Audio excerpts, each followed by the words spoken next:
कैसा चल रहा है सबका एस्ट्रोलॉजी का? सर अभी भाव का ही मैं आपका जो वीडियो है ग्रहों की दृष्टि हाँ। देख रहा था सर। अच्छा ज्यादा में भी मतलब अधिवेशन चल रहा है सर, उसका ड्यूटी लगा देते हैं। अच्छा तो अच्छा, मैं नहीं देख पाया सर। कोई बात नहीं, जितना भी देखो उसको एक बार नोट डाउन करके रख लोगे ना तो दोबारा से फिर मैंने सर हाँ हाँ मैंने एक जैसा आपने बताया एक नोट्स बना रहा हूँ हम्म, डिटेल हम्म। वाला। वो नोट्स, सही है ना? हाँ बिल्कुल, बहुत अच्छे। इसमें इससे नोट्स में क्या होता है ना, दो चीज़ें आपका, एक तो केतु एक्टिवेट हो जाता है और दूसरा बुध भी एक्टिवेट हो जाता है, तो वो काफ़ी मैटर करता है। और मेमोरी में सेव भी हो जाता है। मेमोरी में सेव भी हो जाता है, और दोबारा से अगर आपको देखना है तो फिर आपको वो एफर्ट्स नहीं करने पड़ेंगे। जैसे आपने अभी 3-4 वीडियो देखे या कोई बुक पढ़ी, तो वो कौन सी बुक थी आज से 2 साल के बाद आपको याद नहीं आएगा कि हाँ कौन सी बुक थी, बट आपके पास जो नोट्स बने रखे हैं तो उसको देख के आप समझ जाओगे कि हाँ कि ये है। तो चलिए शुरुआत करते हैं। और जितने लोग आए थे उतने लोग आ गए हैं, बाकी अभी शुरुआत करते हैं। तो ये वेबसाइट पे जाके आप लोगों ने पढ़ा, अभी मैंने इसमें काफ़ी कुछ डाल दिया है। बेसिक तो उसमें आपको समझ आ ही जाएगा, और धीरे धीरे उसमें और भी डाल दूंगा, बट अभी जितना डाला है मेरे ख्याल से उतना ही आप लोग देख नहीं पाए होंगे। तो शुरुआत में आप लोगों को मैं बता चुका हूँ कि क्या क्या चीज़ें हैं, ग्रह कितने प्रकार के होते हैं, नक्षत्र के बारे में बताया और भावों के बारे में बताया, और इसके अलावा मैंने क्या बताया था आपको, ग्रह हो गए, राशियाँ हो गई, भाव हो गए, ये 3 चीज़ें हो गई थी। आज मैं आपको सोच रहा हूँ बताता हूँ, ये दृष्टि बता देता हूँ और मित्रता बता देता हूँ, है ना। ग्रहों के कारक तत्व भी शायद मैं बता ही चुका था।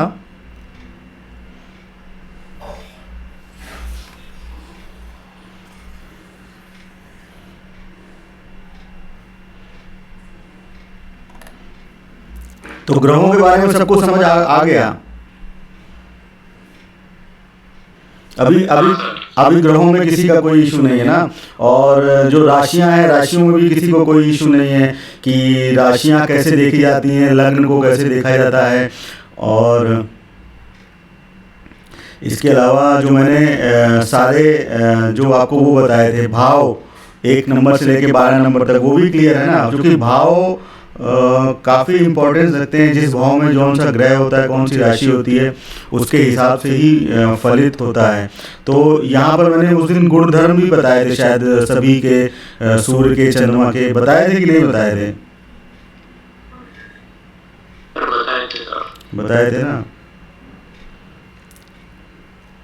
ये भी काफ़ी इम्पोर्टेंट है। शुरू में ऐसा लगता है कि इनको पढ़ने से हमें क्या मिलेगा, बट जब तक आप उनके कारक तत्वों के बारे में नहीं जानोगे ना, तब तक आप अच्छे एस्ट्रोलॉजर नहीं बन पाओगे। अगर आपको थोड़ा सा ऐसे खाली अपनी कुंडली देखने के लिए सीख रहे हो तो कोई बात नहीं, बट अगर आप उसको आगे अच्छे से सीखना है तो जब तक आप उसके कारक तत्वों के बारे में नहीं जानेंगे, जब तक उसके क्या उसका नेचर है, क्या किस चीज़ों को दर्शाता है।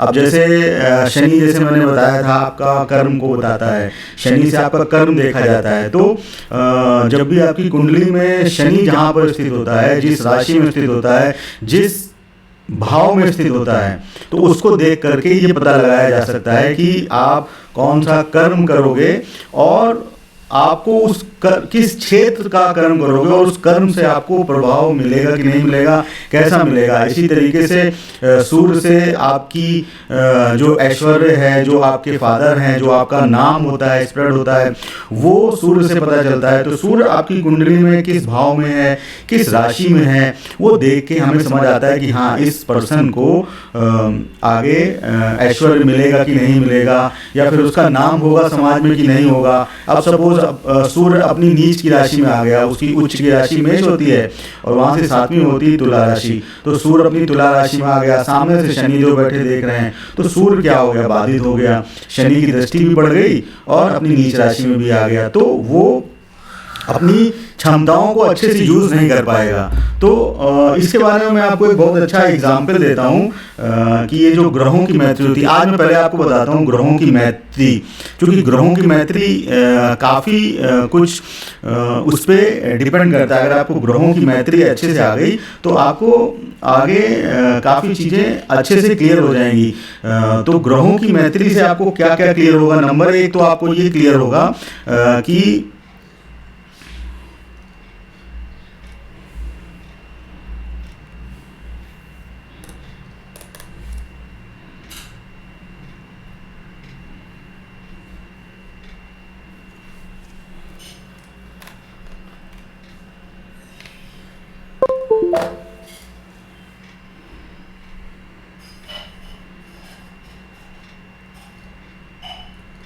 तो ग्रहों की मैत्री से आपको ये क्लियर होगा कि आपकी कुंडली में जो ग्रह बैठा हुआ है, सपोज आपकी कुंडली है ये,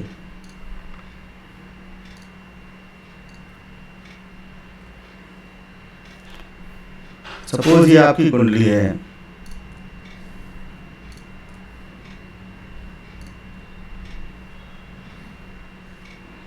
ये आपका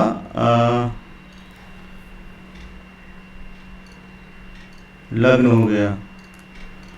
अब इस लग्न में बैठा हुआ है, आप मान लीजिए कि यहाँ पर सूर्य बैठा हुआ है। तो सूर्य वैसे तो सूर्य का प्रकाश इतना तेज होता है कि सूर्य के साथ आकर हर ग्रह जो है वो डाउन हो जाता है, अस्त हो जाता है। परंतु सूर्य भी दूसरे ग्रहों की दृष्टियों से या अपने मित्रों की या अपने शत्रुओं के साथ बैठने पर उसको काफ़ी चीज़ों का सामना करना पड़ता है। जैसे मैंने यहाँ पर 7 नंबर लिख दिया, 7 नंबर की ये राशि हो गई। तो 7 नंबर की राशि किसको बोलते हैं? तुला लग्न। तुला लग्न किसका होता है? शुक्र का होता है। अब अगर आपको ये पता नहीं है कि 7वां घर जो है वो शुक्र का है और शुक्र और सूर्य आपस में शत्रु हैं कि मित्र हैं, अगर आपको ये पता नहीं है तो आप इस सूर्य के प्रभाव को इस भाव पर कैसा होगा वो नहीं जान सकते हैं। बट अगर आपको पता है कि सूर्य और शुक्र आपस में मित्र नहीं है, ये आपस में शत्रु हैं, तो आपको समझ आ जाएगा कि यार सूर्य जो है वो शुक्र के घर में बैठा है, एक तो उसकी नीच की राशि भी है और अपने शत्रु के घर में भी बैठा हुआ है, तो वो यहाँ पर परिणाम नहीं दे पाएगा। इसके अलावा मैं आपको एक एग्जाम्पल देता हूँ, काफ़ी अच्छा एग्जाम्पल देता हूँ, उसके बाद शायद आपको जो ये मित्रता है और शत्रुता है आपको याद रहेगी। आप एक एग्जाम्पल लो, जैसे आप अपने आप हैं और आपका दोस्त है और आपके कुछ शत्रु हैं या फिर कुछ लोग ऐसे हैं जिनको आप पसंद नहीं करते। ऐसे 3-4 तरीके की ही चीज़ होती है ना। एक तो होता है आपका फ्रेंड हो गया, एक आपका एनिमी हो गया, या एक ऐसे हो गए जो न्यूट्रल हैं, जिनसे ना आपको कोई लेना देना है और ना उनसे आपको लेना देना है। आपके मोहल्ले में कुछ लोग होंगे, आपके दोस्त होंगे, कुछ लोग होंगे जो आपसे शत्रुता रखते होंगे, कुछ लोग ऐसे होंगे जिनसे आपका दुआ सलाम हो जाता है, ना उनको आपसे मतलब है ना उनको आपसे मतलब है। तो अब जब आप कभी अपने दोस्त के घर में जाते हैं तो आप बड़े खुश रहते हैं, आपको एक मतलब एक खुशी का एहसास होता है और आप दुगने उत्साह के साथ काम करते हैं। जब आप पढ़ाई करते हैं तो जब आप दोस्तों के घर में जाके पढ़ते हैं या फिर ग्रुप स्टडी वगैरह करते हैं तो आपको एक अच्छा फील होता है, फील गुड होता है और वहाँ पर आप रिजल्ट अच्छे देते हैं। अब आपको सपोज कह दिया जाए कि आपको अपने शत्रु के घर जाके पढ़ना है, जिससे आपकी बनती नहीं है, जो आपको पता है कि ये आपका हमेशा बुरा ही करता रहता है और आपके पीछे पड़ा रहता है, आपके हर चीज़ हर काम बिगाड़ता है। तो आप सबसे पहले तो जब शत्रु के घर जाके पढ़ाई करने जाएंगे तो आपको ये लगेगा कि यार ये मेरे उसको ये वो आपको अच्छे से पढ़ने देगा, ना आप उसके समक्ष अच्छे से पढ़ पाएंगे। आपको लगेगा कि यार ये मेरा शत्रु है, ये मेरे हर राज जान जाएगा, और उसको लगेगा यार ये मेरा शत्रु है, ये मेरे से आगे ना निकल जाए। तो आप दोनों के बीच में जो वहाँ पर स्थिति बनेगी वो बहुत ही खराब स्थिति बनेगी, मतलब ना आप खुश रह पाओगे ना वो खुश रह पाएगा। और इसके अलावा अगर आप अपने किसी ऐसे के घर में चले गए जो न्यूट्रल है, जिसको आप भी अच्छे से नहीं जानते, जिसको वो भी अच्छे से नहीं जानता, तो वहाँ पर आप अपनी पढ़ाई कर रहे हैं, वो अपनी पढ़ाई कर रहा है, ना आपको उससे लेने देना है ना उसको आपसे लेने देना है, तो मतलब ना आप उसको फ़ायदा दे पाओगे ना वो आपको फ़ायदा देगा। जब आप अपने फ्रेंड के घर में जाओगे तो फ्रेंड आपको फ़ायदा देगा और आप भी फ्रेंड को फ़ायदा देंगे, मतलब दोनों का म्यूचुअल रिलेशन रहेगा। जब आप एनिमी के घर में जाओगे तो एनिमी आपको नुकसान पहुंचाएगा, आप एनिमी को नुकसान पहुंचाओगे। जब आप न्यूट्रल के घर में जाओगे तो न्यूट्रल ना आपको फ़ायदा देगा ना आप न्यूट्रल को फ़ायदा दे पाओगे। तो इस तरीके से जो है ग्रहों की मैत्रियों को भी देखा जाता है। तो जब ग्रह अपने दोस्त के घर में जाते हैं तो वो अच्छा परिणाम देते हैं और वो आपको कुछ पावरफुल रिजल्ट दे सकते हैं। तो अब ग्रहों की मैत्री को कैसे देखा जाए, इसके लिए आप ग्रहों को दो कैटेगरी में बांट लें। एक तो होता है देवता, इससे आपको याद रहेगा और आप भूलोगे नहीं। एक होते हैं देवता कैटेगरी और एक होते हैं दैत्य कैटेगरी। पुराणों में और शास्त्रों में यही दो कैटेगरी का उल्लेख किया गया है। तो देवता कैटेगरी के जो लोग होते हैं उनमें कौन कौन से आते हैं? सबसे पहले तो आपका सूर्य देव आ गए, फिर आपके चंद्र देव आ गए। चूँकि सूर्य और चंद्र जो हैं, इन लोगों ने ही जब अमृत बंट रहा था तो ही जो राक्षस बैठ गया था बीच में, तो सूर्य और चंद्रमा ने ही उनको पता लगाया था, जिसको देख के विष्णु ने उनकी गर्दन काट दी थी और वो राहु केतु नाम के दो ग्रह बन गए थे और वो अमर हो गए थे, क्योंकि उन्होंने अमृत पी लिया था। तो इसलिए राहु केतु सूर्य और चंद्रमा को अपना परम शत्रु मानते हैं। जब भी वो सूर्य और चंद्रमा के साथ बैठते हैं तो वो उनमें ग्रहण लगा देते हैं, जिसको बोलते हैं ग्रहण। अगर सूर्य के साथ राहु या केतु है तो आपके सूर्य में ग्रहण लग जाएगा, जब चंद्रमा के साथ राहु या केतु है तो उसमें ग्रहण लग जाएगा। इसके बाद देवता कैटेगरी में कौन आता है? सूर्य राजा हो गया और उसका सेनापति हो गया मार्स। तो मार्स हो गया, सन हो गया, मून हो गया। सन हो गया राजा, मून हो गया रानी, मार्स हो गया उसका मंत्री।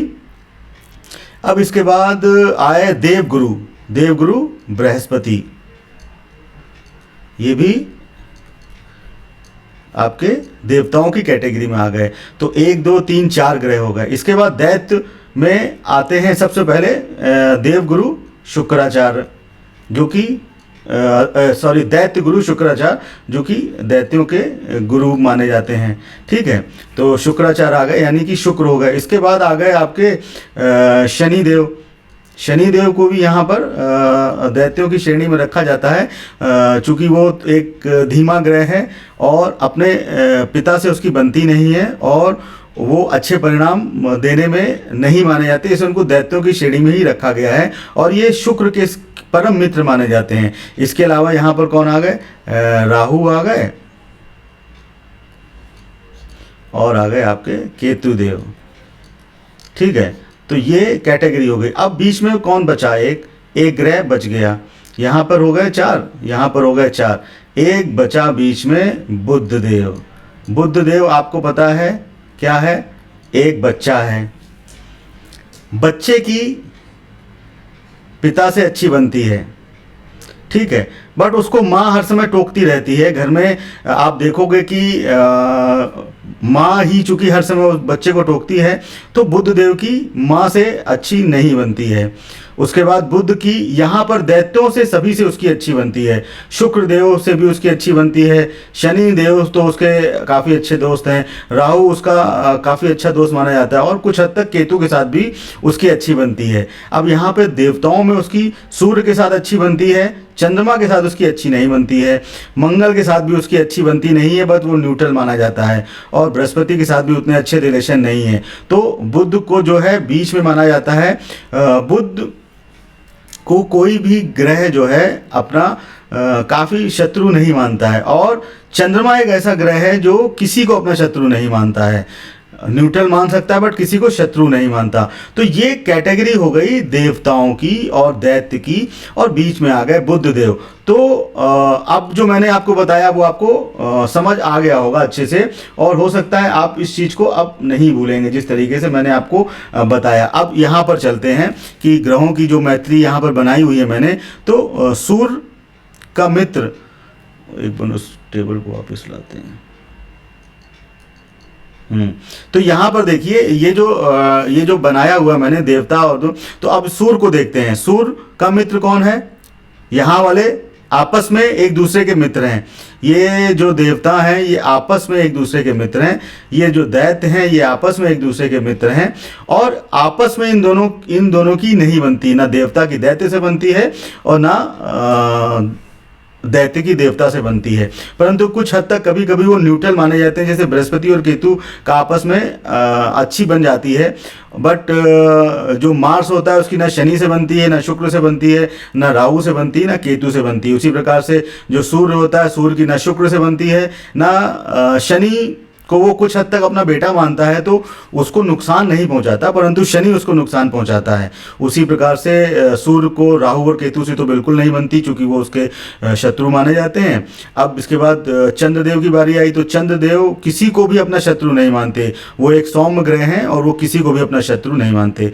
मार्स के बारे में बता दिया। उसी प्रकार देवगुरु बृहस्पति और शुक्र आपस में, चूंकि दोनों टीचर हैं, ये देवों के टीचर हैं, ये दैत्यों के टीचर हैं, तो आपस में उनकी बनती तो नहीं है, चूंकि वो अपने को होशियार समझते हैं, परंतु फिर भी उतना उनका शत्रु का रहता नहीं है, थोड़ा सा न्यूट्रल ही रहता है। इसके बाद बृहस्पति और शनि की भी एक तरीके से न्यूट्रल ही माना जा सकता है, शत्रु तो नहीं मानते हैं। बृहस्पति और राहु और केतु, बृहस्पति की राहु और केतु के साथ भी इतनी बड़ी शत्रुता नहीं है, क्योंकि बृहस्पति और केतु एक तरीके के ही माने जाते हैं, दोनों स्पिरिचुअलिटी के ग्रह हैं। और राहु जो है वो किसी भी चीज़ को बढ़ा कर देने में सक्षम होता है। उसी प्रकार से बृहस्पति का भी गुण वही होता है कि वो किसी चीज़ को स्प्रेड कर देता है। ठीक है, तो ये टेबल को अब यहाँ से देखिए। अब मैंने यहाँ पर क्या लिखा है? सूर्य। तो सूर्य के मित्र यहाँ से देखिए कौन कौन है? चंद्रमा हो गए, मंगल हो गए, बृहस्पति हो गए। अब सूर्य जो है वो बुध को सम मानता है। शत्रु में कौन कौन से आ गए? इसको डिलीट कर देता हूँ। तो सूर्य के मित्र चंद्रमा, मंगल, बृहस्पति, और बुध को वो सम माना जाता है। इसके बाद शत्रु शुक्र, शनि और राहु और केतु भी। इसके बाद चंद्रमा का मित्र सूर्य, बुध, चंद्रमा वैसे तो सबको ही अपना मित्र मानता है, परंतु जब चंद्रमा के साथ राहु और केतु आ जाते हैं तो वो उसमें ग्रहण आ जाता है, इस वजह से इसको शत्रु की श्रेणी में लिखा गया है। बाकी इनके साथ वो सम है, और सूर्य और बुध को वो अपना परम मित्र मानता है। बट बुध सूर्य चंद्रमा को मित्र नहीं मानता। मंगल का मित्र कौन है? सूर्य, चंद्रमा, बृहस्पति, इनके साथ ये संबंध इसके बहुत अच्छे हैं। और बुध राहु केतु के साथ भी थोड़े बहुत तक सम मानते हैं, परंतु शुक्र और शनि को ये अपना परम शत्रु मानता है। अब बुध सूर्य को, शुक्र को, राहु को और कुछ हद तक केतु को भी अपना मित्र मानता है। मंगल और शनि को के साथ ये सम है, केतु को भी यहाँ सम में दिखाया है। चंद्रमा और बृहस्पति को ये अपना शत्रु मानता है, क्योंकि चंद्रमा इसकी माँ है और बृहस्पति इसके गुरु हैं। तो जब बेटे को पढ़ने के लिए बोला जाता है तो जो इंसान उसको पढ़ने के लिए बोलता है वही उसका सबसे बड़ा शत्रु होता है, जिस समय उसको समझ नहीं होती है। ठीक है, इसके बाद बृहस्पति की बारी आती है। तो बृहस्पति के मित्र कौन है? सूर्य भगवान उसके परम मित्र हैं। चंद्रमा और बृहस्पति की जोड़ी बहुत अच्छी है, गज केसरी योग बनता है कुंडली में जब ये दोनों मिलते हैं। इसके बाद मंगल की भी बृहस्पति के साथ अच्छी बनती है। अब राहु केतु के साथ ये केतु के साथ तो काफ़ी हद तक इसके संबंध अच्छे हैं, शनि के साथ भी संबंध ठीक है। बुध और शुक्र के साथ संबंध इनके अच्छे नहीं माने जाते। अब शुक्रदेव की बारी आ गई, तो शुक्रदेव बुध को, शनि को, राहु को अपना मित्र मानते हैं। मंगल को, बृहस्पति को और केतु को अपना मित्र नहीं मानते। सूर्य और चंद्रमा इनके शत्रु हैं। अब शनि के मित्र कौन है? बुध, शुक्र और राहु। बृहस्पति और केतु के साथ ये शम है। और सूर्य, चंद्रमा और मंगल इनके शत्रु माने जाते हैं। शनि और चंद्रमा का जब संयोग बनता है तो उसको विष योग बोला जाता है। चूँकि विष योग इसलिए बोला जाता है कि चंद्रमा जो है एक मन का कारक है और शनि एक धीमा ग्रह है। तो जब चंद्रमा और शनि का संयोग होता है तो आपके मन में काफ़ी विचार ऐसे आने लगते हैं जो आपको परेशान करते हैं। इस वजह से इसको विष योग बोला जाता है। इसके बाद आ गए राहु और केतु। तो राहु और केतु जो हैं वो देवता अपने दैत्यों के मित्र हैं। साथ साथ बुध देव इनके सभी के मित्र माने जाते हैं। और बृहस्पति और केतु के साथ ये सब माने जाते हैं। इसके अलावा सूर्य, चंद्रमा, मंगल ये कॉमन इनके शत्रु हो गए।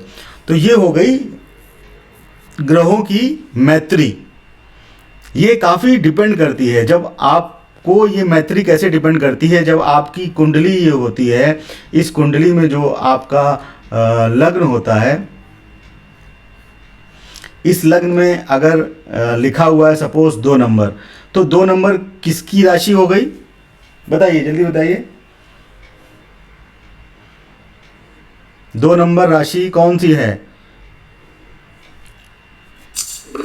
वृषभ। वृषभ के लॉर्ड कौन है?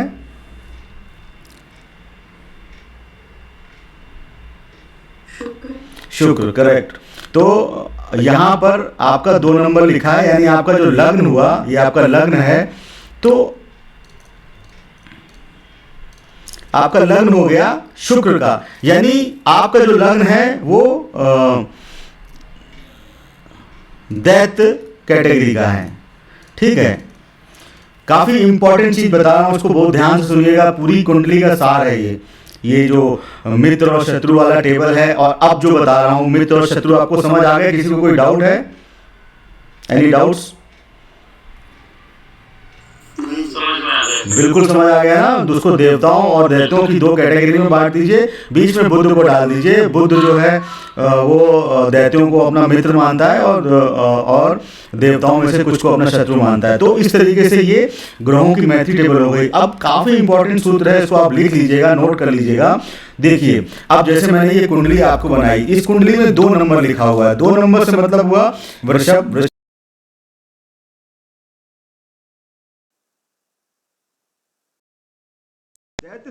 समझ लीजिएगा कि साउंड नहीं आ रहा, मेरा म्यूट हो गया।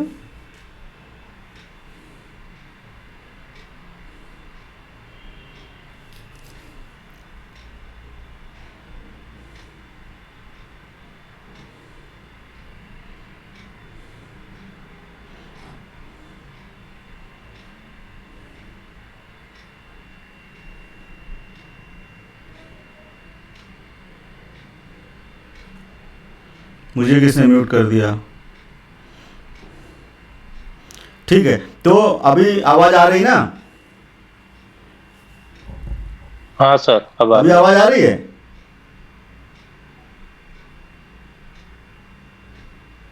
यस सर, आ रही है आवाज। वॉइस आ रही है अभी?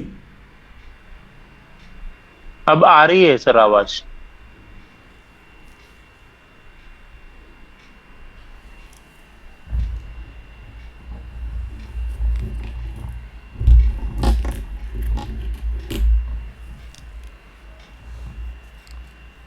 वॉइस आ रही ना? हाँ सर, आवाज आ रही है अभी। ठीक है, ठीक है। कुछ तो डिस्टरबेंस हो गया एकदम से। तो ये जो मैंने चीज़ बताई आपको, ये आपको समझ आ गई। अब काफ़ी इंपॉर्टेंट चीज़ ये बताने जा रहा हूँ मैं कि जो आपकी कुंडली है, ये जैसे 2 नंबर यहाँ पर लिखा हुआ है, तो 2 नंबर मतलब हो गया कि आप दैत्य श्रेणी में की कैटेगरी में आपका लग्न आता है। अब दैत्य कैटेगरी को आप सुन के ये परेशान मत हो जाना कि यार मैं दैत्य हूँ, ऐसा कुछ नहीं होता। दैत्य लोग श्रेणी के जो लोग होते हैं उनके अंदर संघर्ष करने की क्षमता ज़्यादा होती है। जो देवता श्रेणी के जो ग्रह होते हैं, जो लग्न होते हैं, उनके अंदर एफर्ट्स करने की क्षमता कम होती है। और 3 तरीके की कैटेगरी होती हैं, दैत्य, देव और मानव। तो सबसे ज़्यादा जो संघर्ष करते हैं वो दैत्य लोग श्रेणी के ही लोग करते हैं। इसलिए ऐसा कोई लेना देना नहीं कि आप दैत्य हैं तो आपके अंदर दैत्यों के गुण आ जाएंगे, बस थोड़ा बहुत आपकी वाणी हार्श हो जाएगी, जो दैत्यों के गुण धर्म होते हैं वो आ जाएंगे। तो यहाँ पर आपका जो लग्न आया वो दैत्य श्रेणी का लग्न आया, तो इससे आपको समझ के आया कि अब जो भी देवता श्रेणी के जो ग्रह होंगे, जो भी देवता श्रेणी के जो ग्रह होंगे वो आपको कुंडली में जब जब आपकी उनकी दशा आएगी, यानी जब जब सूर्य की दशा आएगी, चंद्रमा की दशा आएगी, मंगल की दशा आएगी, बृहस्पति की दशा आएगी, ये देवता श्रेणी के ग्रह हैं, तो वो आपको परिणाम अच्छे नहीं देंगे। जैसे आपको पता है कि विषमोत्री दशा होती है, विषमोत्री दशा में हर एक जो ग्रह हैं उनकी दशाएं आती हैं उनके हिसाब से। तो जब आपका लग्न यहाँ पर शुक्र का है तो जो आपको देवता श्रेणी के जो ग्रह हैं जब जब उनकी दशाएं आएंगी तो आपको परिणाम अच्छे नहीं मिलेंगे। ये कुंडली पे डिपेंड करता है। हो सकता है कि आपकी कुंडली में वो त्रिकोण में बैठे हों और केंद्र में बैठे हों तो आपको अच्छे परिणाम दे सकते हैं। केंद्र त्रिकोण का संबंध बना होगा। आज मैंने वीडियो डाला है केंद्र त्रिकोण राजयोग किसको कहते हैं, इस क्लास के बाद आप उसको देखिएगा। तो केंद्र और त्रिकोण का अगर संबंध बनेगा तो वो राजयोग बनता है। तो एक मोटा मोटा आपको ये समझ लेना चाहिए। अगर सपोज यहाँ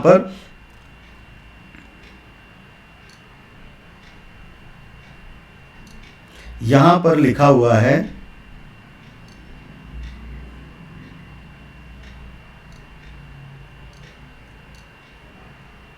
4 नंबर, तो 4 नंबर लिखा हुआ है, तो 4 नंबर मतलब कौन सा राशि हुई?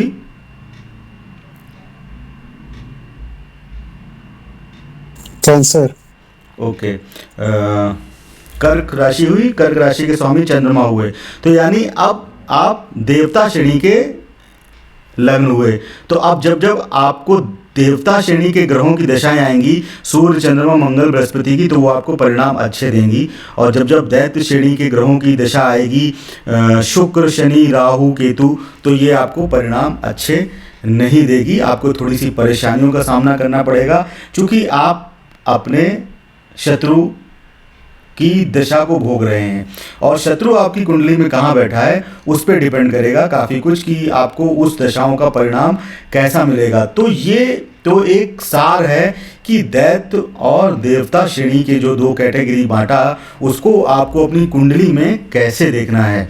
तो आप अगर देवता श्रेणी के ग्रह की लग्न में हैं तो आपको देवता श्रेणी के जो ग्रह हैं वो अच्छे परिणाम देंगे, और जो दैत्य श्रेणी के जो ग्रह हैं वो आपको परिणाम कम अच्छे देंगे या आपको नुकसान पहुंचाएंगे। इसी तरीके से वाइस वर्सा हो गया। तो ये जो दैत्य, ये जो मित्र और शत्रु की ये जो कंसेप्ट है, ये पूरे कुंडली समझ लीजिए पूरे ज्योतिष शास्त्र में काफ़ी अहमियत रखता है। इसी तरीके से नक्षत्र भी होते हैं। नक्षत्र जो 27 नक्षत्र होते हैं, इनको 9 की 3 कैटेगरी बांटी थी, जैसा मैंने आपको बताया था।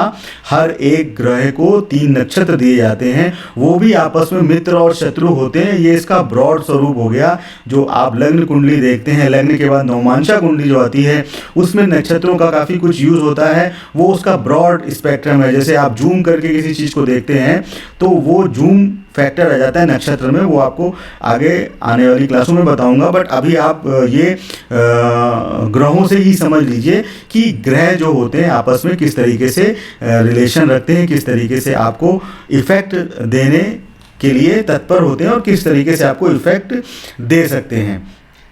तो ये कंसेप्ट क्लियर हो गया आपको। ये कंसेप्ट काफ़ी इंपॉर्टेंट है, इसको आप नोट डाउन कर लीजिएगा, क्योंकि इतनी जल्दी ये समझ नहीं आता। काफ़ी कुछ चीज़ें पढ़ने के बाद, काफ़ी कुछ करने के बाद अपना एक कंसेप्ट जब आदमी बनाता है तो उसको इस तरीके से याद कैसे रखना है, मैं वो चीज़ें ही आपको बताता हूँ कि आपको चीज़ें याद रह पाएँ। जो मैंने एग्जाम्पल दिया आपको मित्र के घर में जाके पढ़ाई का, शत्रु के घर में जाके पढ़ाई का, या न्यूट्रल के घर में जाके पढ़ाई का, वो एग्जाम्पल आपको लाइफ टाइम याद रहने वाला है। इसलिए वो एग्जाम्पल मैंने ऐसे दिया कि आपको अच्छे से समझ आ जाए, क्योंकि सिर्फ थ्योरी पढ़ने से चीज़ें याद नहीं होती जब तक आप उसको प्रैक्टिकल लाइफ में अगर आपको कोई चीज़ दिख जाती है। इसलिए बोलते हैं कि ऑडियो वीडियो जो विजुअलाइजेशन के थ्रू पढ़ाई होती है वो काफ़ी आपके दिमाग में घर कर जाती है और आपको हमेशा याद रहती है।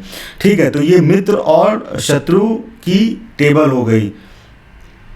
इसके बाद एक चीज़ और होती है तात्कालिक मैत्री। ये तो हो गई ग्रहों की नैसर्गिक मैत्री, जो उनका नेचर है मैत्री का और शत्रु का, जो उनका नेचर है उसके हिसाब से। अब आपकी कुंडली में प्लेसमेंट की, ग्रहों की प्लेसमेंट के हिसाब से जो मैत्री देखी जाती है उसको बोलते हैं तात्कालिक मैत्री। मतलब तात्कालिक से संबंध हो गया कि अभी तुरंत का। आपको मैंने बताया ना कि आपकी कुंडली में जो ग्रहों का प्लेसमेंट होगा उसके हिसाब से वो चीज़ डिपेंड करती है। तो अब तात्कालिक मैत्री क्या होती है, इस निसर्ग मैत्री के अलावा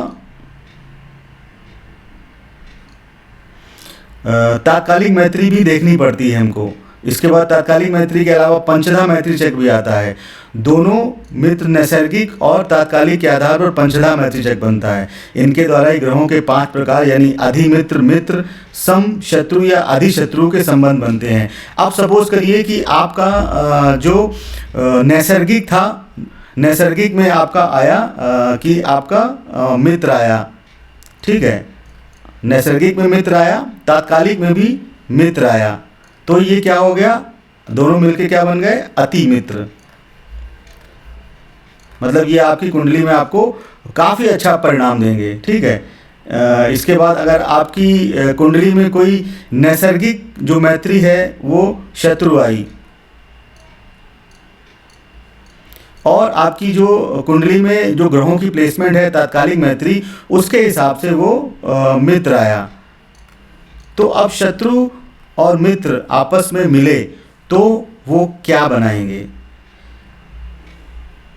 वो आपस में सम हो जाएंगे, ठीक है। वो कहेंगे ना तू मुझे छेड़ ना मैं तुझे छेड़ूं, और हम दोनों सम हो जाएंगे। अब अगर शत्रु, अब इसमें भी शत्रु और मित्र में से देखना पड़ेगा पावरफुल प्लैनेट कौन है। अगर कोई पावरफुल प्लैनेट शत्रु है तो फिर वो शत्रु का असर देगा, अगर कोई पावरफुल प्लैनेट मित्र बड़ा है तो फिर वो मित्र का असर देगा। अगर शत्रु और शत्रु मिल गए तो वो क्या बन गए, अधिशत्रु हो गए। मतलब इसी तरीके से जो कंपोजिशन है कि 1 + 1, 1 - 1, 1 + 0, 0 + 1, -1 -1, इस तरीके से ये कैटेगराइजेशन किया है। एक तरफ दिया गया है आपका नैसर्गिक मैत्री और दूसरी तरफ का जो टेबल है वो तात्कालिक मैत्री। इन दोनों को आपको कॉम्बिनेशन करके देखना है कि वो आपकी कुंडली में असर कैसा देगा। अगर मित्र मित्र आ गया तो अति मित्र हो गया, मित्र शत्रु हो गया तो हो सकता है सम हो जाए, या हो सकता है जो ग्रहों के बल के हिसाब से आप देखोगे कि फिर क्या परिणाम देगा।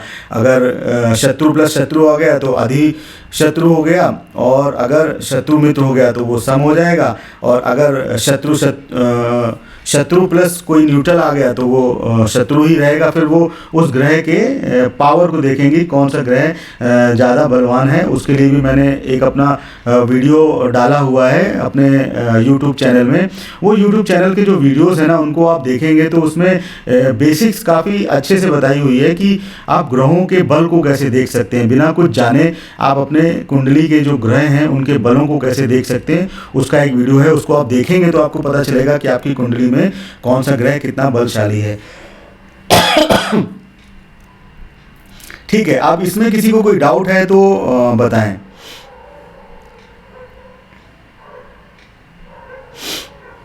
किसी को कोई डाउट? ये तात्कालिक मैत्री आपने बताया, तात्कालिक मैत्री कैसे फाइंड आउट करेंगे? तात्कालिक मैत्री देखी जाती है कुंडली में। अच्छा हाँ, ये तात्कालिक मैत्री कुंडली में प्लेसमेंट के हिसाब से देखी जाती है। प्रत्येक ग्रह, देखिए छूट गया था, अच्छा हुआ आपने बता दिया, ये मैंने बताया नहीं था, मैं उसका वो बताने लगा। तात्कालिक मैत्री क्या होती है, प्रत्येक ग्रह अपने से जहाँ पर वो प्लेस होता है,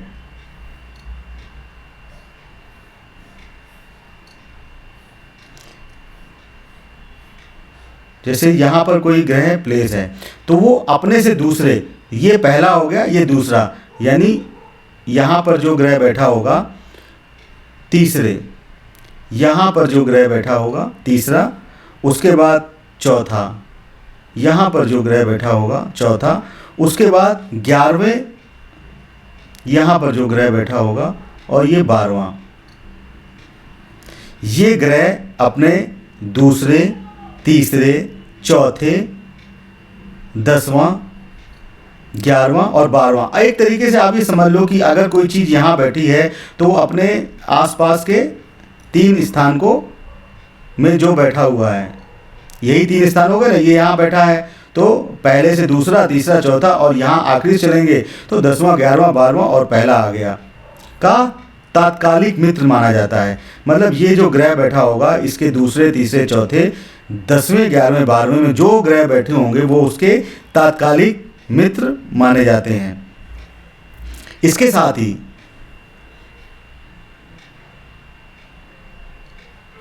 प्रत्येक ग्रह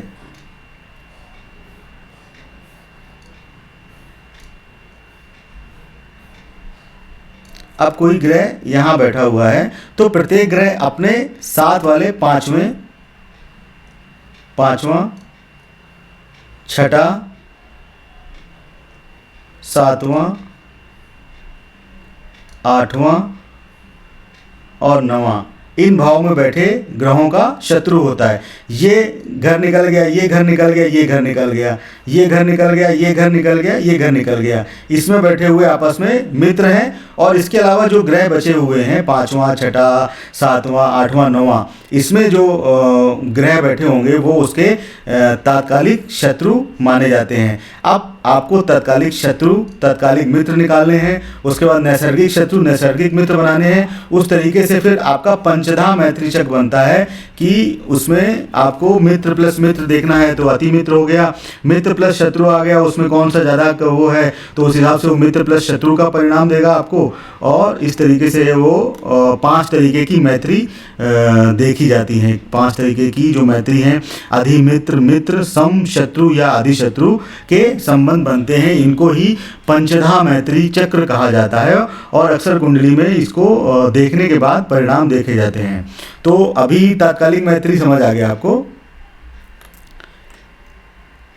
तो इसका कोई दृष्टि से कोई लेना देना नहीं है ना? नहीं, इसका दृष्टि से कोई लेना देना नहीं है। ये सिर्फ तात्कालिक मैत्री और नैसर्गिक मैत्री करके उसके बाद पंचधा मैत्री चक्र बनता है कि वो आपको कैसे रिलेशन देगा। जब भी मैंने आपको मैत्री के बारे में बताया था तो आपको ये बताया था कि ये दैत्य श्रेणी है, ये दानव श्रेणी है, ये आपस में मित्र और शत्रु हैं, परंतु कुंडली में उनका जो स्थान होगा उस स्थान के हिसाब से देखकर आपको पता चलेगा कि वो आपका मित्र है कि अति मित्र है कि शत्रु है कि अधिमित्र है कि सम है। तो वो जो नैसर्गिक मैत्री चक्र हो गया दैत्य और दानव वाला, वो नैसर्गिक हो गया। इसके बाद जो तात्कालिक है, आपकी कुंडली में जो ग्रहों का जो प्लेसमेंट है उस प्लेसमेंट के हिसाब से और जो नैसर्गिक मैत्री है उसके हिसाब से आप पंचधा मैत्री चक्र बनाएंगे। पंचधा मैत्री चक्र के हिसाब से आपको अधिमित्र, मित्र, सम, शत्रु या अधिशत्रु देखना है। उस हिसाब से फिर आपको अपनी चार्ट में उस ग्रह के रिजल्ट पता चलेंगे। तो ये हो गई ग्रहों की मित्रता और शत्रुता, जो कि काफ़ी इम्पॉर्टेंट चीज़ है। उसको देख के ही आपको समझ आ जाएगा कि जब आपके मित्र का दशा काल आप भोग रहे होगे, जैसे आप बुध का, सपोज आपका लग्न जो है बुध है, तो आप जब सूर्य का दशा काल भोगोगे तो आपको काफ़ी अच्छे परिणाम देगा, आपका नाम सम्मान होगा हर तरफ। तो उसी तरीके से जब आप चंद्र की आपको दशा मिलेगी तो वो आपको उतने अच्छे परिणाम नहीं देगी। या फिर जब इसी तरीके से आपको अपनी कुंडली में देखना होता है कि कौन से ग्रह की दशा आपको अच्छे परिणाम दे रही है या कौन से ग्रह की दशा जो है आपको अच्छे परिणाम नहीं दे रही। उसको ही देख के फिर रेमेडीज़ देखी जाती हैं कि हाँ, अगर ये हमारा अधिशत्रु बन गया है या हाँ ये हमारा शत्रु बन गया है तो भाई शत्रु को किस तरीके से खुश करना है। वो जो राशियाँ होती हैं, राशियों के कारक तत्व मैंने अपने यूट्यूब वीडियो में बताए हैं। मैं एक बार इस क्लास में भी यहाँ पर बताऊँगा, आज नहीं बताऊँगा, बट वो कारक तत्व भी काफ़ी इंपॉर्टेंट होते हैं। जो राशियां होती हैं वो कितने तरीके की होती हैं, जल तत्व, अग्नि तत्व, वायु तत्व, इस तरीके से उनको कैटेगराइजेशन किया जाता है। तो जब आपका शत्रु जो होता है वो जल तत्व की राशि में बैठा होता है तो आपको जल तत्व, वायु तत्व, अग्नि तत्व, जब आपका शत्रु अग्नि तत्व की राशि में बैठा होता है तो आपको उसको फिर हवन वगैरह करके उसको खुश करना होता है। जब वो वायु तत्व की राशि में बैठा होता है शत्रु आपको, तो रेमेडी कैसे बताई जाती है? सबकी एक कॉमन रेमेडी नहीं होती। ग्रहों के कारक तत्व, राशियों के कारक तत्व, शत्रु मित्र, इन सब को देख के फिर देखा जाता है कि किस तरीके का उसको रेमेडी बतानी है। क्योंकि अगर शत्रु की दशा चल रही है आपकी कुंडली में, तो आपको कैसे शत्रु को खुश करना है। अगर अग्नि राशि में बैठा है तो हवन करना है, जल तत्व की राशि में बैठा है तो दान करना है, वायु तत्व की राशि में बैठा है तो आपको मंत्रोच्चारण करना है। इस तरीके से अलग अलग रेमेडीज बनती हैं, वो इसी को देख के बनती हैं कि भाई शत्रु मित्र है किस तरीके से हम उसको अपनी कुंडली में उसको खुश करें और थोड़ा सा, जिससे वो हमको अच्छे परिणाम दे सके।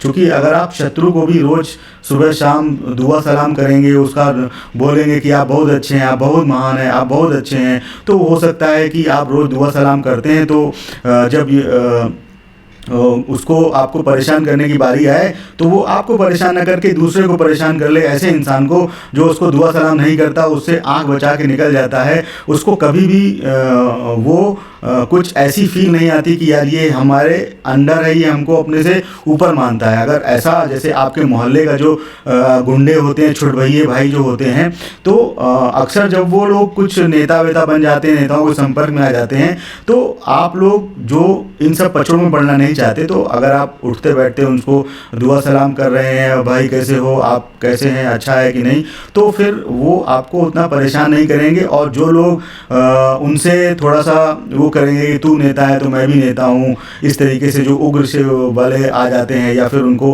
वो करते हैं, तो उनको जब किसी से अपना बदला लेना होता है तो फिर वो सबसे पहले उनको उठाएंगे जो उनको दुआ सलाम नहीं करते या जो उनसे थोड़ी सी अकड़ के बोलते हैं या इस तरीके से। तो इसी तरीके से आप उसको समझ लीजिए कि उसी तरीके से ग्रहों को भी खुश किया जा सकता है, ग्रहों को भी न्यूट्रल किया जा सकता है, ग्रहों को भी ऐसे चीज़ों के द्वारा वो किया जा सकता है कि वो आपको परिणाम दे सकें। जो उनको देना है वो ना दें, थोड़ा सा आपको सहारा दे दें, थोड़ा सा आपको सपोर्ट कर दें।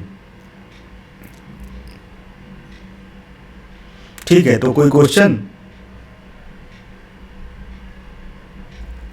पंचधा और मैत्री चक्र कैसे बनाएंगे? पंचधा मैत्री चक्र बताया ना आपको। पहले आप जो है जो उसकी नैसर्गिक है, ठीक है, नैसर्गिक का पहले एक चार्ट बना लें, फिर तात्कालिक का बना लें।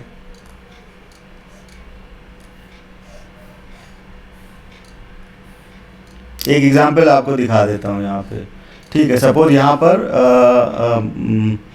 5 नंबर लिखा हुआ है, 5 नंबर यानी कि सिंह राशि, और यहाँ पर बैठा हुआ है आपका सूर्य बैठा हुआ है। चलिए ठीक है, सूर्य बैठा है, यहाँ पर बैठा हुआ है शनि बैठा है, और यहाँ पर बुध बैठा हुआ है, यहाँ पर शुक्र बैठा हुआ है, ठीक है, और यहाँ पर बैठा हुआ है चंद्र बैठा हुआ है, और कौन सा बचा, बृहस्पति।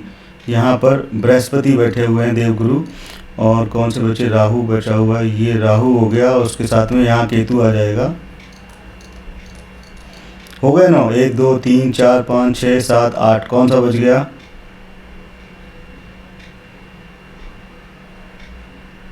बुध। बुध तो ये है, 1 2 3 4 5 6 7 8, एक कौन सा बच गया,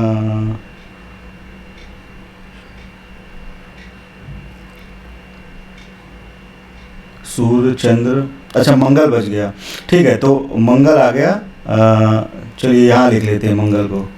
ठीक है, तो अब आपको क्या देखना है, सबसे पहले देखना है कि आपका इसमें नैसर्गिक मित्र आपको देखना है कौन कौन हो सकते हैं। तो यहाँ पर आपके लग्न का आप मैं सिर्फ बता रहा हूँ, बाकी हर एक भाव का देखना है आपको। तो आपका लग्न क्या है, सूर्य है।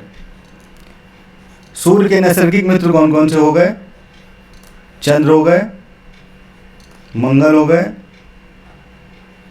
और बृहस्पति। हाँ, बुध उसके सम में आएगा, बृहस्पति आ गए। अब उसके खाली और इसके शत्रु में कौन कौन से आ गए, शुक्र आ गए, शनि आ गए, राहु आ गए और केतु आ गए। ठीक है, तो ये आपकी बन गई नैसर्गिक मैट्रिक टेबल। अब आपको क्या बनानी है? तात्कालिक बनानी है। तात्कालिक में सूर्य से दूसरा, तीसरा, चौथा, 10वां, 11वां, 12वां, ये जो ग्रह बैठे हैं ये इसके मित्र हो गए। ठीक है, तो अब यहाँ पर मित्र लिख लेने इस तात्कालिक के हिसाब से। तो शनि इसका तात्कालिक के हिसाब से मित्र हो गया, बुध इसका तात्कालिक के हिसाब से मित्र हो गया, और शुक्र इसका तात्कालिक के हिसाब से मित्र हो गया। और ये जो ग्रह बैठे हैं 5, 6, 7 और 8 में, ये इसके तात्कालिक के हिसाब से शत्रु हो गए। तो ये मंगल, चंद्र, बृहस्पति, राहु, ये इसके तात्कालिक शत्रु हो गए। तो ये शत्रु, ये मित्र हो गए। ठीक है, अब आपको देखना है कि वो शनि यहाँ पर कैसे परिणाम देगा आपको। ठीक है, तो शनि जो है, शनि का परिणाम आपको देखना है। शनि नैसर्गिक के हिसाब से क्या है? शत्रु है। तात्कालिक के हिसाब से मित्र है। और यहाँ पर शनि किधर बैठा हुआ है? शनि बैठा हुआ है 6 नंबर की राशि में, यानी कि बुध की राशि में बैठा है। तो वो भी अच्छे घर पे ही बैठा है। इसके अलावा सन जो है वो अपने खुद के घर पे बैठा हुआ है। तो यहाँ पर सूर्य ज़्यादा पावरफुल हुआ। तो अब शत्रु प्लस मित्र क्या बन जाएंगे? सम बन जाएंगे। ठीक है, अब हम किसका देखें? बुध का देख लेते हैं। बुध इसका मित्र माना जाता है। ये हो गया शनि का। शनि क्या बन गया? सम बन गया। अब बुध का देख लेते हैं। बुध तात्कालिक के हिसाब से, नैसर्गिक के हिसाब से मित्र है और तात्कालिक के हिसाब से भी मित्र है। तो ये क्या बन गया? इसका अति मित्र बन गया।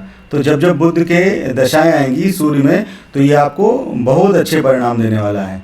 ठीक है, समझ आ रहा है अभी आपको? हाँ सर। अभी शुक्र का देख लेते हैं। तो शुक्र का जब देखेंगे तो नैसर्गिक के हिसाब से शुक्र क्या है? शत्रु है। तात्कालिक के हिसाब से क्या है? मित्र है। अब शुक्र की स्थिति देखेंगे और सूर्य की स्थिति देखेंगे। तो शुक्र कहाँ पे आ गया?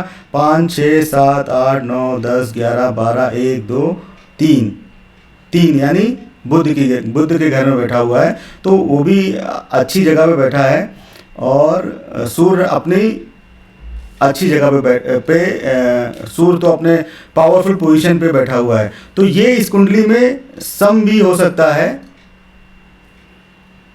और शत्रु भी हो सकता है। ये आगे प्लेसमेंट पे डिपेंड करेगा, बट अभी आप इसको सम मान के ही चलिए। ठीक है, अब देख लेते हैं कुंडली में मंगल की स्थिति क्या होगी। मंगल नैसर्गिक के हिसाब से मित्र है और तात्कालिक के हिसाब से शत्रु है। तो यहाँ पर मित्र और शत्रु मिलके क्या हो गए? ये भी सम हो गए। ये भी आपको उतने परिणाम नहीं दे पाएगा, काफ़ी कुछ सम हो गए। अब यहाँ पर चंद्र की बारी आती है और चंद्र किस पे बैठा है? 5, 6, 7, 8, 9, 10। चंद्र बैठा हुआ है शनि पे। तो यानी चंद्र जो है वो पीड़ित है। यहाँ मंगल किस पे बैठा था? 5, 6, 7, 8, 9 नंबर पे बैठा हुआ है। 9 नंबर यानी बृहस्पति की राशि पे बैठा है। तो ये भी काफ़ी पावरफुल ही है। अब चंद्र की बारी हम आ रही। चंद्र इसका मित्र है और यहाँ पर तात्कालिक के हिसाब से शत्रु है और ये अच्छी जगह पर नहीं बैठा हुआ है। तो ये भी जो है सम हो जाएगा या कुछ हद तक ये शत्रु भी हो सकता है, क्योंकि ये शनि की राशि में बैठा हुआ है और शनि यहाँ पर क्या निकल के आया था? सम निकल के आया था। तो आगे फिर दूसरे जो चार्ट्स होते हैं उनको देख के पता चलेगा कि ये सम है कि शत्रु है। ठीक है, तो इस तरीके से आप पंचधा मैत्री चक्र को देख के अपने ग्रहों को समझ सकते हैं कि आपकी कुंडली में वो कैसे परिणाम देंगे। बट बेसिकली जो सबसे ज़्यादा इम्पोर्टेंस रखता है वो नैसर्गिक ही रखता है। आप नैसर्गिक को देख के काफ़ी कुछ परिणाम उसके देख सकते हैं। उसके बाद आपको अगर काफ़ी डीपली जाना है तो तात्कालिक देखेंगे। तात्कालिक को देखने के बाद फिर आपको उसको मिला के पंचधा मैत्री चक्र जो है वो आप बना के देख लेंगे कि आपकी कुंडली में वो किस तरीके से कैसे परिणाम देगा। इसको आप देखिएगा, समझिएगा, अपनी कुंडली में लगाइएगा। फिर कुछ क्वेश्चन हो तो मेरे से पूछिएगा अगली क्लास में। अब मैं थोड़ा सा एक टॉपिक और ले लेता हूँ और दृष्टियाँ बता देता हूँ, ग्रहों की दृष्टियाँ कैसी होती हैं। ठीक है, तो अगली क्लास का आपको होमवर्क ये दिया जाता है कि सभी लोग अपनी कुंडली में निकालेंगे कि कौन कौन से उनके नैसर्गिक मित्र हैं, कौन कौन से उनके तात्कालिक शत्रु हैं, कौन कौन से उनके नैसर्गिक मित्र हैं, कौन कौन से उनके नैसर्गिक शत्रु हैं। फिर वो पंचधा मैत्री चक्र के हिसाब से बनाएंगे। तीनों तरीके से बना के जो है वो मुझे पर्सनल पे भेजेंगे तो मैं उनका एक बार चेक कर लूँगा और बता दूंगा कि हाँ आपने सही किया है कि नहीं किया। कुछ गलतियां हैं तो क्या गलतियां हैं वो मैं उनको बता दूंगा, या उस अगली क्लास में मैं देख लूँगा अगर आप सब लोगों ने ज़्यादातर सही बनाया है तो फिर कोई ज़रूरत नहीं है। अगर आप लोगों ने गलतियाँ की हैं तो फिर मैं उसकी गलतियों को सुधार दूंगा। ठीक है, तो अब थोड़ा सा एक टॉपिक और ले लेते हैं, चूँकि अक्सर टाइम मिल नहीं पाता, पिछले 2-3 दिन के बाद ही आज क्लास ले पा रहा हूँ, तो एक टॉपिक और कर लेते हैं आज, जिसको बोलते हैं ग्रहों की दृष्टि। जैसे अभी एक लोगों ने बोला था कि ग्रहों की दृष्टि से इसका रिलेशन नहीं है ना, तो ग्रहों की दृष्टि एक चीज़ अलग होती है।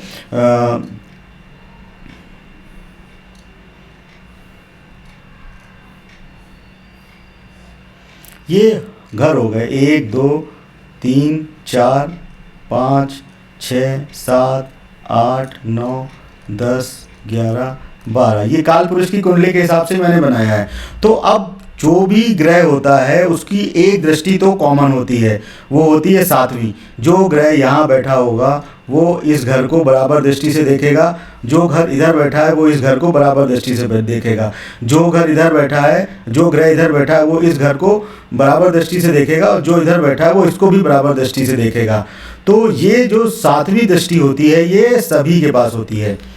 ठीक है, अब 7वीं दृष्टि सभी के पास होती है, और कुछ ग्रह ऐसे होते हैं जिनके पास सिर्फ 7वीं दृष्टि होती है। तो उनमें कौन कौन से ग्रह आ जाते हैं, तो उनमें सूर्य आ जाते हैं, चंद्र आ जाते हैं, देवगुरु शुक्र आ जाते हैं। इनके पास सिर्फ 7वीं दृष्टि होती है। ये अपनी 7वीं दृष्टि से ही अपने आगे आने वाले जो ग्रह होते हैं, अपने सामने जो ग्रह होते हैं उनको देखते हैं और उस पर उसी हिसाब से परिणाम देते हैं, उसी हिसाब से असर डालते हैं। ठीक है, अब इसके अलावा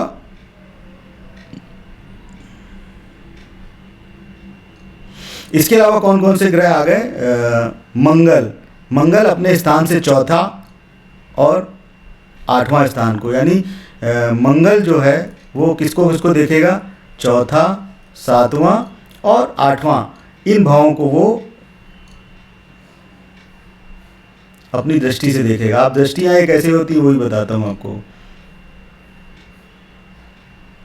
ठीक है, तो अगर सपोज मंगल यहाँ बैठा हुआ है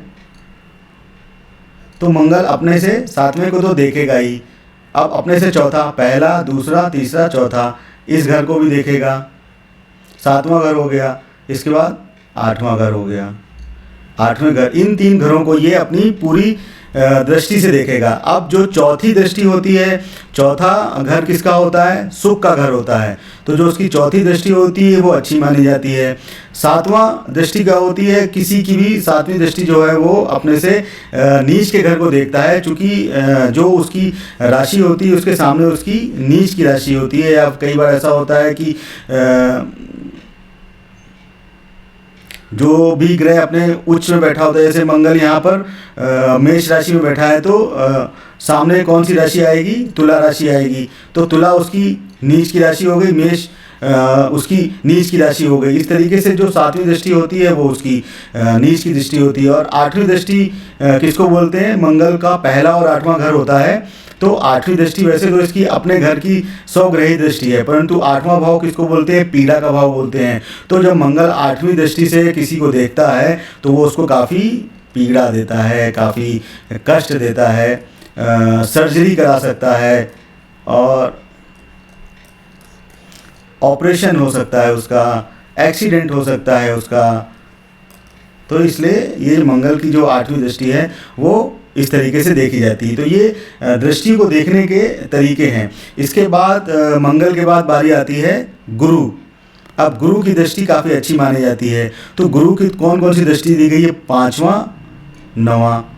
अब 5वीं और 9वीं दृष्टि दोनों ही अच्छी दृष्टियाँ मानी जाती हैं, क्योंकि 5वीं दृष्टि जो है वो त्रिकोण की है, 9वीं भी त्रिकोण की है और गुरु को एक अच्छा ही स्थान दिया गया है। तो अगर गुरु यहाँ पर बैठे हुए हैं तो गुरु सामने तो 7वीं दृष्टि से देखेंगे और 1 2 3 4 5 इधर देखेंगे और इधर देखेंगे, यानी इनको त्रिकोण के दोनों भावों की दृष्टि दी गई। तो गुरु जब भी 5वीं दृष्टि से देखेगा तो आपको आपके बच्चों के लिए अच्छे परिणाम मिलेंगे, आपको कलात्मकता के क्षेत्र की चीज़ें मिलेंगी और आपको क्रिएटिविटी के क्षेत्र की चीज़ें देंगी। इसके अलावा जब मंगल अपनी 9वीं दृष्टि से देखता है तो आपको भाग्यवर्धन करता है, आपका लक बढ़ाता है, आपको धर्म स्थलों की यात्रा कराता है और इस तरीके से आपको हायर एजुकेशन भी जो है वो देने में सक्षम होता है।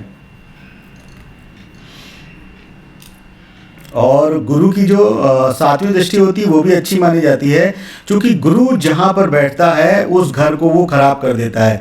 कहा जाता है कि चिराग तले अंधेरा, तो गुरु को चिराग का प्रतीक माना जाता है। तो गुरु जहाँ पर बैठता है उस घर को खराब कर देता है, परंतु जो उसकी दृष्टियाँ हैं, तीनों दृष्टियाँ वो अच्छी मानी जाती हैं। वो अपने से 7वीं दृष्टि में आपको अच्छे परिणाम देगा, 5वीं दृष्टि अच्छे परिणाम देगा, 9वें घर में भी अच्छे परिणाम देगा। इसलिए गुरु की सारी दृष्टियाँ अच्छी होती हैं, सिर्फ जहाँ वो बैठा होता है वहाँ वो अच्छे परिणाम नहीं देता है।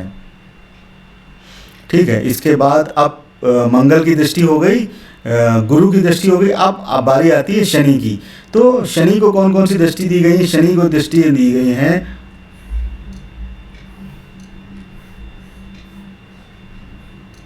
यहाँ पर शनिदेव विराजमान है।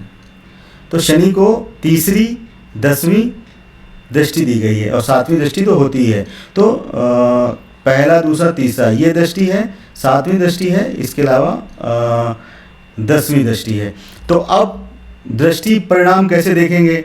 अब शनि के बारे में मान्यता है कि शनि जिस स्थान पर बैठता है वो उस स्थान को परिपूर्ण करता है, उस स्थान को बल प्रदान करता है। गुरु के साथ उल्टा था, गुरु जिस जगह पर बैठता है उस घर को खराब करता है और गुरु की जो दृष्टि होती है वो सामने वाले घर पर अच्छी होती है, परंतु शनि जिस घर पर बैठता है उस घर को बल प्रदान करता है और शनि की जो दृष्टि होती है वो खराब दृष्टि होती है। शनि की जो 3री दृष्टि होती है, तीसरा भाव किसका होता है? इफर्ट्स का होता है। तो शनि की जब 3री दृष्टि पड़ेगी तो आपको एफर्ट्स ज़्यादा करने पड़ेंगे, आपको शॉर्ट डिस्टेंस ट्रेवल्स ज़्यादा करनी पड़ेंगी, आपको डॉक्यूमेंटेशन के क्षेत्र में थोड़ी समस्या आएगी और आपकी लिखा पढ़ी थोड़ी सी धीमी हो जाएगी। और जब 7वीं दृष्टि से देखेगा तो आपको मैरिज से संबंधित इश्यूज देगा और ये उसकी नीच की दृष्टि भी होगी। इसके अलावा जब वो 10वीं दृष्टि से आपको देखेगा तो दृष्टियाँ तो उसकी कोई अच्छी नहीं मानी जाती, परंतु फिर भी जब वो 10वीं दृष्टि से आपको देखेगा तो आपके कर्म क्षेत्र से संबंधित परिणाम आपको देगा।